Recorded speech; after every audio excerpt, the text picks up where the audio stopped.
Well, Namaskara, Bengaluru, and conversations about history with a historian and who's also a good friend. I'm looking forward to this. We don't have too much of time, so let's get to it straight away. Dr. Vikram Sampath, the theme for our conversation is history being weaponized in Karnataka?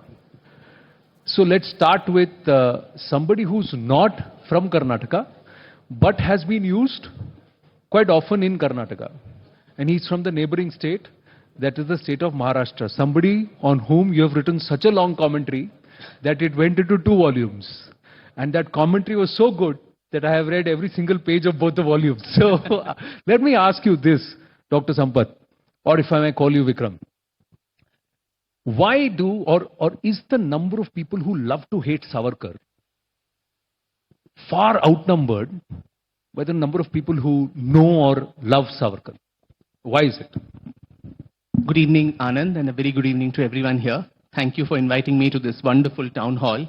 I think your question, Savarkar is someone who's such a polarizing figure, someone who I think intrudes contemporary political narratives in a way that very few characters of the past do. Election rallies have him as a subject. Election manifestos, are around the subject of whether the Bharat Ratna will be given to him or not.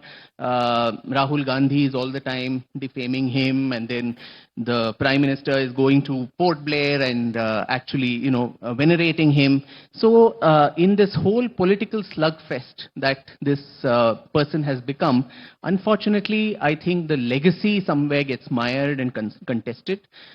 Even those who admire him, unfortunately, I don't think have read much of him. He was a voracious writer. He wrote, he was a journalist, he was a playwright, a very sensitive poet, an amateur historian, and his writing runs to thousands and thousands of pages, largely in Marathi, which I think a lot of mainstream historians also did not actually access. And so Savarkar becomes this contested figure who is invoked only for political gains, both by his proponents and opponents, without trying to understand what the man stood for, or what are the actual areas on which even those who oppose him want to oppose him. So I constantly keep saying you can love to love someone or love to hate somebody, but that love or hatred for a person needs to be informed.